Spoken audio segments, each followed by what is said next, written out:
welcome to our little tale of woe, triumph against impossible odds, terror, and managerly responsibility. Our story begins in the calm waters above the town of Bikini Bottom. As we descend beneath the waves, we find another day. Wait a minute! Hold your seahorses! Who are you? I'm the manager of this establishment. Everything is gonna be just fine. I'm really scared, man. You got a name? Phil? Come on, Phil, stay with me. I've only got one shot at this. Gotta have the right tools for the job. Bingo. Now I want you to do me a favor, Phil. What? Say cheese. The beginning. A little yellow friend awakes from his slumber and prepares for the biggest day of his life. Yet, despite his dreams, he is not honored with the manager position of the new Krusty Krab 2. So he sulks off to drown his depression in ice cream at the local Goofy Goobers. Across the street, jealous of Mr. Krab's success, the diabolical Plankton hatches Plan Z. He steals King Neptune's crown and frames Mr. Krabs for selling it to the far-off and dangerous land of Shell City. Let us now join our heroes in the midst of their self-pity.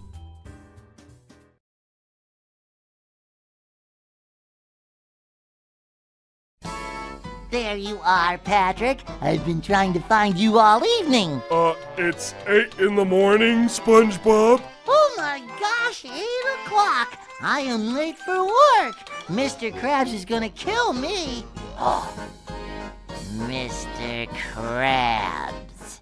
Back at the Krusty Krab, King Neptune confronts Mr. Krabs about his alleged thievery. He asks if there is anyone present who may vouch for Mr. Krabs' character, and our yellow knucklehead McSpazatron shows up to accuse Mr. Krabs of being a horrible person. King Neptune zaps Mr. Krabs, causing SpongeBob to sober up quickly.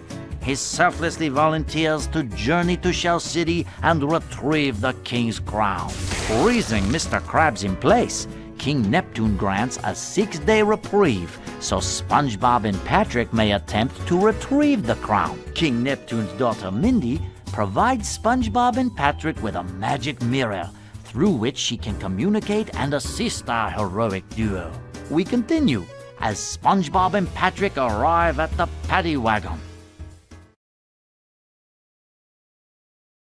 With the chaos of Bikini Bottom behind us, SpongeBob and Patrick begin their long journey towards Shell City.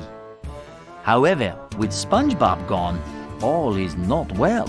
Plankton is now selling the Krabby Patty at the Chum Bucket, and with every purchase, customers are getting a mind-controlling bucket helmet. Squidward has discovered Plankton's plan to create an army of bucket heads.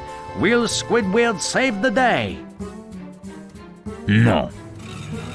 On the outskirts of town, SpongeBob and Patrick meet some of the charming locals who tell them they will not last long outside the city. But our friends do not listen. They should have listened. Our heroes are now stranded in a vast desert with only their feet for transportation.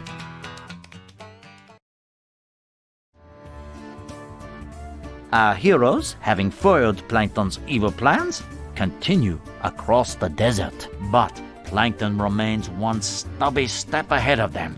He sends someone to make sure that they will fail. He is a vicious, ruthless killer named Dennis. Fortunately, SpongeBob and Patrick have discovered the paddy wagon in a parking lot. But the key is missing. So the only thing to do is to go into the rough, tough bar and look for it. Good luck, my friends. You're going to need it.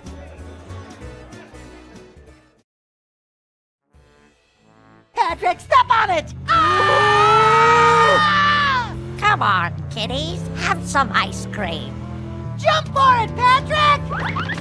And so, the hideous creature was vanquished by an even more hideous creature coming from the deep ocean trench. Well, we lost our car again. Never mind the car.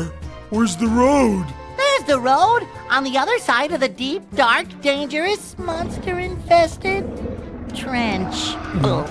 After gulping, SpongeBob and Patrick decided to throw in the towel. Luckily, Mindy arrived and showed them what was really going on back in Bikini Bottom. Plankton had transformed Bikini Bottom into Planktopolis. The sight of their city convinced our heroes to continue on to Shell City. So, in order to become men, they cried like little babies. But someone was hot on their tail. With no time to lose, Princess Mindy thought of a better idea, and our heroes quickly became men and marched toward the treacherous trench. And that is how SpongeBob and Patrick escaped the trench full of hideous, disgusting monsters. Meanwhile, Dennis continues to follow our heroes. Some unsavory types attempt to get in his way, but he manages to reason with them. And so, like two tin cans in a trash compactor, SpongeBob and Patrick continue on, blissfully unaware of the danger closing in on them. Standing in their way is a field full of stanky garbage, but with Shell City somewhere on the other side, they have no choice but to push on. Finally, I got you right where I want you. That's a big boot! Don't worry, this'll only hurt a lot! I love this job! Bigger boot! Wait, Pat! This bigger boot saved our lives! Yay! Thank you, stranger! It's the Cyclops! Run! And so, SpongeBob and Patrick escaped the clutches of the mad, murderous Dennis, only to be captured by the even more hideous Cyclops. And then, they passed out, awakening in a dreamy, goofy goober wonderland where... Oh, wait a minute. Hey, it's the Goofy Goober! Patrick, there's the Goofy Goober himself! Oh boy! As I was saying, SpongeBob and Patrick continued on, allowing nothing to distract them. Goofy, goofy, goober, goober, yeah! It's just a dream. Don't waste your time. Go ahead.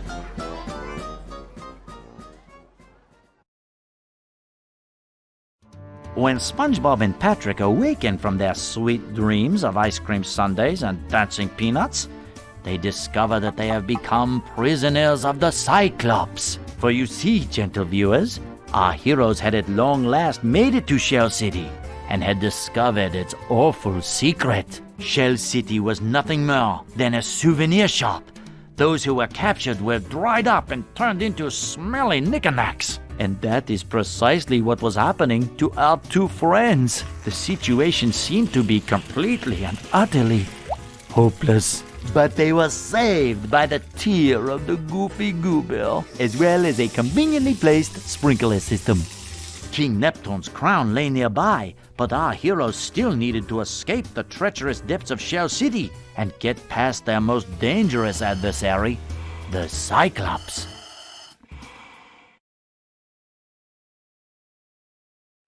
And so, after escaping the hideous fate that awaited them in the clutches of the Cyclops, SpongeBob and Patrick find themselves standing on the beach, staring out at the vastness of the ocean. How are we gonna get back to Bikini Bottom? I can take you there. Who are you? I'm not a lifeguard, but I play one on TV. Hooray! So, where's your boat? Boat? Hooray! Nothing can stop us now! Bikini Bottom, here we come! Yay, Patrick!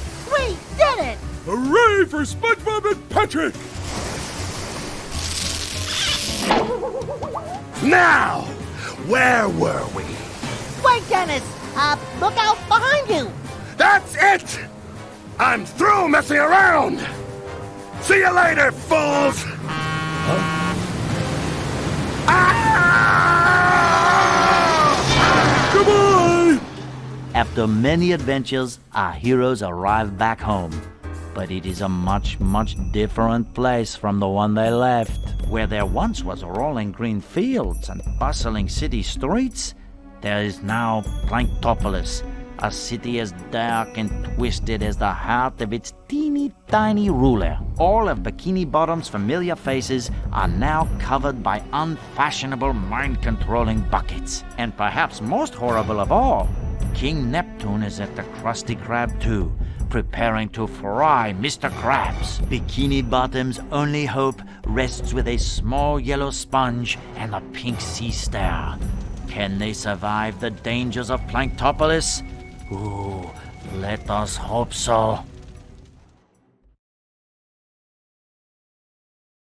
Kill him! Kill him, you idiot! Idiot? No, idiot. French for handsome man. Eugene Krabs, it looks like you were innocent the whole time. Oh well, that's why pencils have erasers. And now to thank the brave heroes who recovered my crown and saved Bikini Bottom, SpongeBob and Patrick, you have performed a manly deed. I'm so proud of you. Thanks, Mindy. I've learned a few things about myself. I may be a dork and a wingnut. And a knucklehead McSpazatron.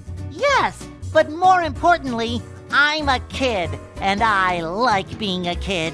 I'm just glad that everything is back to normal. And so ends the most heroic tale ever told in Bikini Bottom. And as the sun sets over the island paradise above the waves, we must stop and wonder, how long until the sequel? Depends on the box office. Now go outside and get some sun. You look awful pale.